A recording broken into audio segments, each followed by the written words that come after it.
Hi అండి. North side ట్రిప్పులకు వచ్చి ఎంత 5 స్టార్ హోటల్లో ఫుడ్ తిన్నా 1-2 రోజులు బాగానే ఉంటుంది. ఆ తర్వాత ఎప్పుడు ఇంటికి వెళ్ళిపోయి పొల్లటి పులుసు అప్పడం మొక్కతో తింటామో అన్నట్టు అనిపిస్తుంది.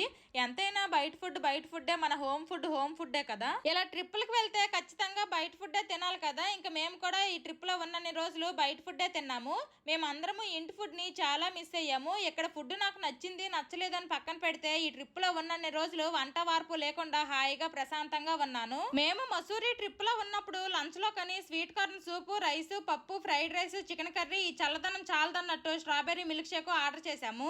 ఈ ట్రిప్ లో ఉన్నన్ని రోజులు మా పిల్లలకి పెరుగన్నము, పప్పు అన్నమే ఆర్డర్ చేసి ఫస్ట్ తినిపించేశాను. ఆ తర్వాత మా కోసం ఆర్డర్ చేసుకున్న ఫ్రైడ్ రైస్లు, బిర్యానీలు మేము తిన్నప్పుడు మాతో పాటు కొంచెమే తినిపించాము. ఫస్ట్ 1/2 సూప్ తాగేశాక మా పిల్లలకి పప్పు అన్నము తినిపించేశాను. ఆ తర్వాత ఫ్రైడ్ రైస్, చికెన్ అందరము తినేసి ఫైనల్ గా స్ట్రాబెర్రీ మిల్క్ షేక్ తాగాము. టేస్ట్ అయితే చాలా బాగుంది. Bye bye.